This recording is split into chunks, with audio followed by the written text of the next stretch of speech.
cherubs! This week we're learning all about spring. So I wanted to read a little piece of a book by Eric Carle. This book is really long and it has lots and lots of stories in it. So I am reading what's called an excerpt.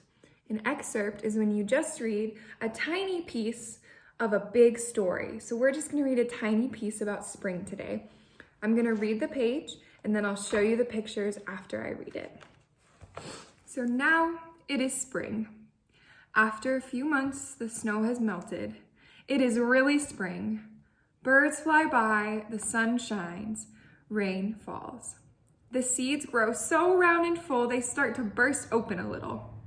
Now they are not seeds anymore. They are plants. First, they send roots down into the earth. Then their little stems and leaves begin to grow up toward the sun and air. There is another plant that grows much faster than the new little plants. It is a big fat weed, and it takes all the sunlight and the rain away from one of the small new plants. That little plant dies. The tiny seed has not begun to grow yet. It will be too late. Hurry! But finally, it too starts to grow into a plant. So this little guy grew later than all of his friends. And this little guy is a weed that's taking away all the rain and sunshine away from this little one.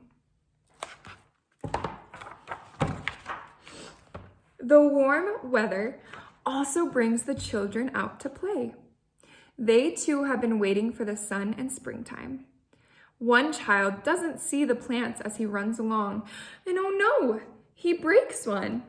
Now it cannot grow anymore. He stepped on one of the beautiful little plants. The tiny plant that grew from the tiny seed is growing fast, but its neighbor grows even faster. Before the tiny plant has 3 leaves, the other plant has 7. And look, a bud, and now even a flower. But what is happening? First, there are footsteps. Then a shadow looms over them, and a hand reaches down and breaks off the flower. So this little guy is sad because his friend has more leaves than he does. But then somebody comes and takes the flower. A boy has picked the flower to give to a friend. So springtime is so beautiful because all sorts of things start to come to life again. We get to see how things start at the very beginning, like little baby seeds and little baby animals. Sometimes we can even see little birds that start out as eggs, little eggs. So this week, I want you guys to take mommy and daddy outside and make a list of all the things that represent spring. So I want you to remember spring is about new beginnings. And if you see a plant with a tiny little green bud on it or a flower with its first bloom on it, I want you to write that down and count how many things you found that represent spring. Thank you, cherubs.